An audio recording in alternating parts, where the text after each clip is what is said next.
Another tremendous privilege to be chatting to such a great guest. And Nate, I love origin stories, and doing some prep for this before we get into these powers of purpose and some of the topics. One of the key reasons why this company was founded by you and your two other co-founders was because money was tight at the time, and that triggered the initial idea. Yes, absolutely. Well, first, my background is in software. I started coding at the age of 12, self-taught. That quickly became a business. I ended up making almost $1 million in high school. I mentioned that because I learned something very important at a young age, which is that I could build things that other people valued. And I think that my kind of interest in entrepreneurship and having positive impact dates back to those early days. And it's what brought me out to San Francisco. And I found Joe and Brian through Craigslist. We became roommates in San Francisco for about 4 or 5 months until the rent on our apartment was raised 25%. I said, well, actually, that's too expensive. I'm moving out of here. But the two of them wanted to stay. However, they just quit their jobs to become entrepreneurs, also known as unemployed. So they didn't have any money. But they're both designers by background, and they saw that an international design conference was coming to San Francisco. And they noticed that all the hotels were sold out on the conference webpage. So they had an idea. Why not rent out Nate's old bedroom to designers who might need a place to stay that one weekend? The room actually had no bed. I had taken that with me, but Joe set up an air bed. And so instead of calling it a bed and breakfast, he called it an air bed and breakfast. They put up a simple blog post about it, and sure enough, they got inbound interest. And they were expecting guys like themselves, guys in their mid-20s. And instead, they got a 35-year-old woman from Boston, a father of 4 from Utah, and a man from India who inquired and ultimately stayed that weekend in San Francisco with them. Aside from getting an affordable place to stay when there's frankly no other option, and Joe and Brian making basically $80 a night times 4 people, times 3 people times 4 nights, almost $1,000. They all went to the conference together, and this is where the magic happened. Joe and Brian introduced them to their friends, and the guests got a very local experience. And so it really ended there. It was just supposed to be a one weekend way to pay the bills. And it wasn't until a couple months later that the 3 of us were shooting ideas around. Actually, we'd been shooting ideas around for a month or 2 before this even came up. And we reflected on that one weekend, and we thought, maybe this is a big idea. Maybe we can make it just as easy to book someone's home as a hotel. So that's what we set out to do in early 2008. And I'm really interested now in the idea that in 2008, that was a very novel idea, or people could rent a full home, but not as readily as a hotel. Was what you were proposing, which today is second nature to many, a kind of crazy idea that was almost laughed at and turned away by most? Yeah, it wasn't even novel. It was frankly a scary idea to many people. They said, how can you trust a stranger in your home? And so the whole first year was very difficult for a lot of reasons, including the fact that no investor, wanted to, write us even a $50,000 check because they said, well, what if in the extreme scenario, someone gets hurt? And so that was a really big stumbling block. And I think ultimately the core innovation of Airbnb has been around trust. How can you trust a stranger? One of our early hosts put it pretty beautifully. He says, all my friends say, how can you trust a stranger? And he said, a stranger is just a friend I haven't met yet. But we had to create the infrastructure to create that trust. And there was a lot of things that went into that. So I want to come on to the trust aspect, because it's a core part of the purpose that we're talking about. In those early years, though, first of all, was just the idea that you came up with that people caught onto the key factor? Or how important alongside that was the tech that you in particular helped build, the interface that was so user-friendly, and the branding? Yeah, it was definitely the tech and the design. The truth is there had been similar concepts up until then. There was something called couch surfing, which was people offering literally their couches for free. That had been going on for a number of years. Certainly there was a site called VRBO that actually predates us. Those were like proper vacation rentals. But there wasn't like this wide in between of like people offering out their like primary home or a home that they like actually live in on a regular basis online. And so it was the design and tech that unlocked that to create the trust. And specifically what it was 3 things in the beginning. One was really rich user profiles. So you saw the person that was the host and you learned about them. This wasn't going to be like Craigslist where it was like super anonymous. We were going to take inspiration from like Facebook, which had like real names, which was different than say what came before it, which was MySpace, where people had like all kinds of pseudonyms. So we took inspiration from that. Two, we were going to facilitate the payments. So we realized that, disputes arise around money, but if we handle the money and if the customer pays at time of booking and the money is held until after the guest arrives, and if the guest shows up and there's a problem, they can call us and get their money back, that handling of the money actually aligns incentives in a powerful way so that people follow through. And it avoids possible scams. So handling the money was key, and nobody was doing that at that time. Like on, say, VRBO or other sites, it was all kind of a cash-based thing. And the third thing was reviews, right? After each stay, the guest reviews the host reviews the guest. Both parties accumulate a reputation. If anyone, violates the trust, it gets recorded and they're basically out of business, can't use the service ever again. So those three fundamental things was the initial innovation. Now, of course, over time, we built upon that and we've, added customer service. We added, a $3 million, guarantee around property damage and things like this. That's included free of charge. So like we built it out over time, but the original innovation was really those three things. And so if we dive into trust a bit more, if society has come around to this idea of sharing and therefore trust has risen, each year that you've been in operation, do you think it's peaked out? Do you think there's further gains to make there? And how annoying is it for you that trust can be undone so much quicker with individual episodes than perhaps it takes you to build it in the first place? Yeah, well, I think trust has to be earned. And so Airbnb is fairly, ubiquitous and well-known now. But still, if you haven't used it yet, the best thing to get you over the fence would be to hear about it from a friend or a family member, right? Like any kind of marketing that we could pay for, or even like a newspaper article, is going to pale in comparison to the power of somebody you trust having a positive experience. So it did take quite a long time to build up to this scale, and it's still, I think, the core, rate limiter in terms of growth, and as you see it propagating in other countries, et cetera. And trust can be lost very quickly. Things can go wrong, and when that happens, you have to be, ultimately, what I've learned is kind of go above and beyond to get on the right side of these issues and address root causes. A crisis of trust is not something to be managed away. It's not something to just be take care of the individual. I mean, yes, you need to do that, but you need to do so much more than that, right? And I think we learned that the hard way the first time in 2011. This was the first time that there was a high-profile incident of someone's apartment being vandalized, and we didn't know how to do this at first. We were trying to take care of the person, the home, and we dropped the ball in a few places. But ultimately, what we did was tell everyone in our company to drop everything and to brainstorm how can we make the service more safe and more reliable. And we asked them for the next several weeks to just work on that. And in the span of 2 weeks, we launched 40 new trust and safety features. And when we did that, that was a big deal because I don't think anyone was expecting that. Mm-hmm. That was what going above and beyond looked like in that moment. And looking back on it, it made us into a much stronger company as a result of going through that. And I think we've seen that time and again with these trust issues that when they come up, they're very challenging. But if you lean into them and you don't resist, but you say, you know what, there is some basis of truth here, even if it's frustrating, that it's not representative of the entire experience. But if you really lean into it and try to address root causes, I think it can make you into a better organization. Feels like a good point to discuss one or two of the other challenges that you faced and then had to address and have ultimately overcome. Tell us about in 2017 when there were some scandals surrounding whether or not certain hosts were willing to accept Black guests and the scale of the problem that created for you and how you addressed it.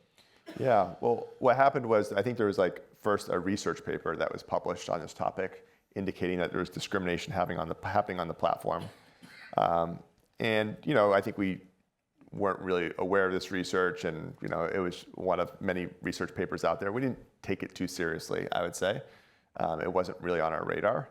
But it triggered then people on Twitter to start sharing their experiences on the service and the experience that they had. And there started to be a hashtag that started trending called, I think, Airbnb while black.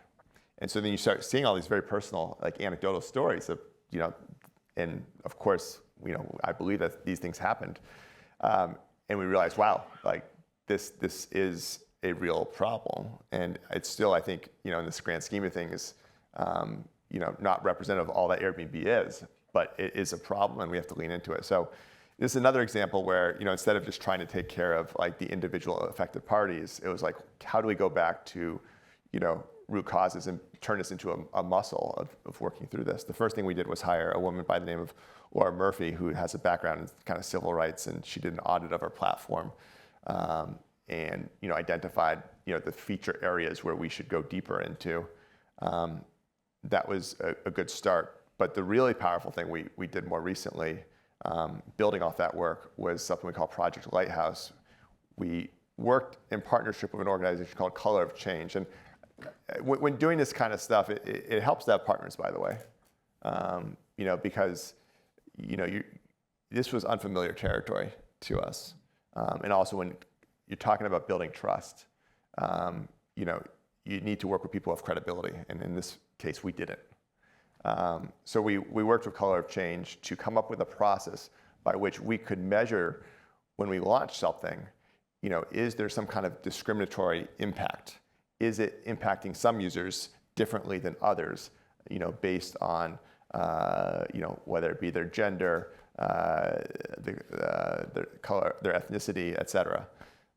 And so as a result of this is now baked into the process of launching anything new at Airbnb. And there's a whole, internal awareness that when you build something, you have to think through absolutely, is there any kind of bias or discrimination happening? And so, I think ultimately we did some pioneering work around, thinking about how you build products and how it can have unintended impacts, and then how to actually measure it and, publish your findings. And obviously it has worked. And well, it's getting better, right? And the sad thing is it's never done. It has to be an ongoing process with everything that you do, because you're constantly launching new things, and these impacts are subtle. But at least now we have a tool. Just like whenever you build something on the internet for most companies at scale, you A/B test stuff, you measure the impacts on your business. Now we measure the impacts on our user in ways that might introduce bias. We've 8 minutes left. I have so many topics, so I'm going to jump around a little bit now. It's not necessarily going to flow as clearly, but so much I want to get to. One that I'm really interested in, there's obviously a lot of founders in this room. 3 co-founders of Airbnb. How do you make sure you all still kind of work well together? I'm sure maybe it's not always perfectly together. And ultimately, do you think you've made that work throughout pretty much? Yeah. Look, the 3 of us are all very different. First, at a high level, I'm an engineer. The other 2 are designers. So right there, there's just some practical differences. But also, I'd say Brian, our CEO, he's just incredibly bold leader who's always just pushing you to think 10x bigger and challenge yourself in terms of what's possible. And then Joe is incredibly compassionate. He's always wanted to know user stories and how does this impact people and how do they perceive things.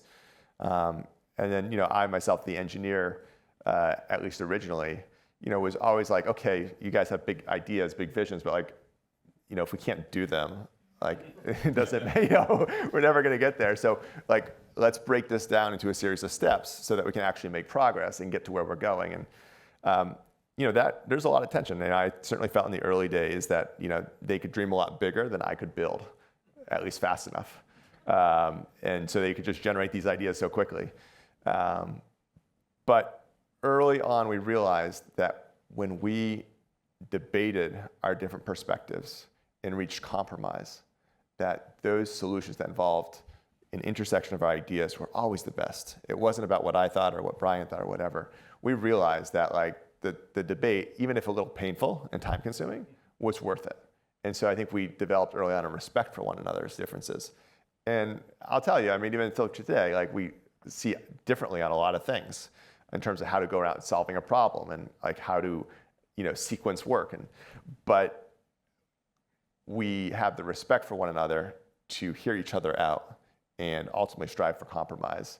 And I think that's a big part of the success recipe. My next question was oddly follows perhaps from that, but it wasn't necessarily meant to. But if we look at WeWork, I think it's fair to say they bit off more than they could chew, and they've gone through a lot of restructurings and problems because of that. How did you avoid doing that? Was there luck involved? Were you close to sort of similar necessary restructurings at certain times or not? Well, again, I think the fact that there was three of us with very different perspectives, we never got too out of balance. There was always rigorous debate around our decisions. And so we never got out over our skis in a big way.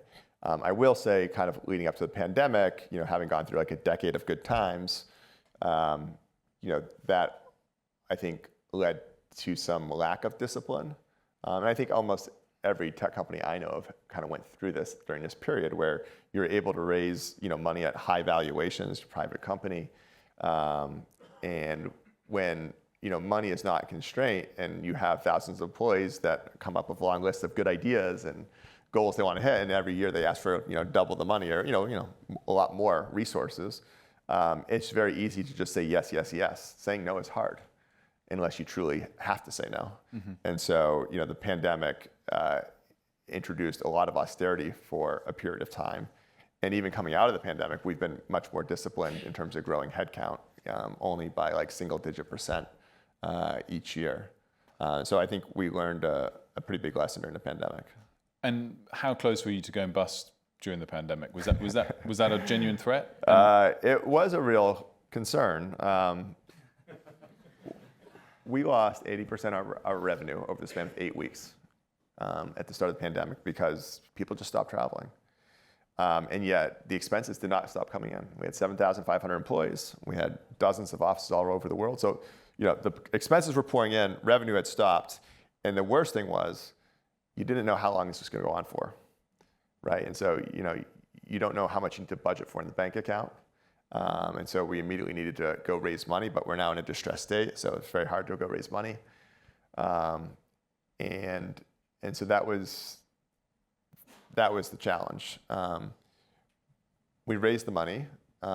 We also had to work with our community to go through what they were dealing with. So our guests wanted full refunds. We were sitting on billions of dollars of customer deposits for stays that had not yet commenced but had been booked. Guests wanted their money back. We thought to ourselves, how did we think about this issue? Ultimately, we decided that this is a public health crisis. So what's best for public health? Well, it's to not make people feel obligated to travel simply because they had put down a deposit. So we ultimately made the decision to refund all the money to the guests if they wanted it, which most of them did. Of course, our hosts were rather livid that their deposits were no longer there, even if it was written into the terms of service that there was an extenuating circumstance clause. To work with them, we took $250 million out of this new money that we had just raised and just gave it out to them and said, this is a small amount compared to what you were hoping for, but we want to have skin in the game with you. We recognize that you're going through hard times too, and our company is in a challenging state, but we're gonna do what we can to provide a little bit of a lifeline over this next month or so. And then there's the whole internal reconciliation around we did have to go through a layoff. Unfortunately, lost 25% of our staff. We decided that we had to take it seriously. We were going to cut deep, but if we were going to cut deep, we're going to make sure we treated these people right, and that was the deal. Again, there wasn't extra money sitting around, but nonetheless, we said if we're going to cut deep, we're going to make sure that these folks who are also experiencing this pandemic in their own ways, with their own families, are taken care of. And so that meant generous severance policy, extending the health insurance till the end of the year, letting them keep their laptops to help them find their next job. But even better than that, I think, and more creatively than that, was we got the idea to package up their resumes into a database that we then made available to companies who are hiring. So everybody who was leaving who wanted to participate could put their resume into this database, 1,800 resumes. and Airbnb has a good reputation for talent. And so there were a lot of companies hiring, and they could just download the database of resumes and start searching through it very easily. So didn't require a huge amount of effort from us, but I think a lot of others might not have come up with a creative idea like that. That was, I think, really helpful. We also took our 200 internal recruiters and asked them to source jobs. Instead of hiring people, source jobs for those who are departing over the span of the next 6 months. So these were a few of the ways in which we navigated a difficult time. So we've got about a minute left, so wrapping up, the final question I have, which is going back to what you said at the start, which sort of surprised me a bit, that a big part of the idea wasn't just renting out a room rather than a hotel room, for example, it was connecting people, which personally, whenever I've used Airbnb, is not part of it. It's just an alternative to a hotel. Yeah. Maybe for the location it's better or the price. Is that still a core purpose for you as a company, or have you evolved from it? And was it truly one of the early aims? I always am a bit skeptical, for example, when Mark Zuckerberg says his aim is to connect the world versus really just make as much profit as possible. Yeah. Look, I think Airbnb at its best, when you have some of the best experiences that I've had and others have had, and look, it's not all the time for sure, but when it's at its best, I think our users feel like they belong. They feel like they're connected to the neighborhood that they're in, the local authentic experience. They might feel connected to the host. They feel integrated into the community. That's what we aspire to create. We don't always achieve it, but that's Airbnb at its best. And so that has since nearly the beginning kind of been our vision, is to kind of create a world where you can belong anywhere, not just by being physically in someone's house, but being integrated into a community. And hopefully that's knowing people, hopefully that's knowing your way around the neighborhood and all the local spots. And I think there's still so much more we can do practically to deliver on that. But that has been kind of our vision. It's, I would say, a big vision. It's not yet achieved fully. But by having a big vision, you can inspire people to keep thinking creatively. And I think another thing we've done that was really important to making this all happen was when hiring employees, we've been very deliberate about the culture we wanted to create. And before we hired anyone, we defined our core values. And to this day, every employee we ever hire goes through a core values interview. One of our values, it should be any company's values, but is, you got to champion the mission, right? I don't want someone who's a mercenary. I want someone who's a missionary. Mm-hmm. Somebody who really believes in what we're trying to do in the world. Because I think, when it was just the three of us, there was obviously some magic there, but now it's thousands of us. How do we make sure that there's still that kind of creativity and thirst to think creatively, even in a crisis, and come up with novel ways to do good things, mm-hmm. to create that belonging, or to think about how the service can benefit all the different stakeholders in our ecosystem, not just our employees, our investors, or our guests or hosts, but also the communities in which we operate. And so I think that's been a really important part as you scale a company, is to really create the expectation about what you're all about and how mm-hmm. people should think about that. And it's actually, we got some related advice from former President Obama leading up to going public. He said, we asked him what should we be thinking about as we think about going public? And his advice was, you need to institutionalize your intentions, because as a public company, there's going to be a lot of demands on you.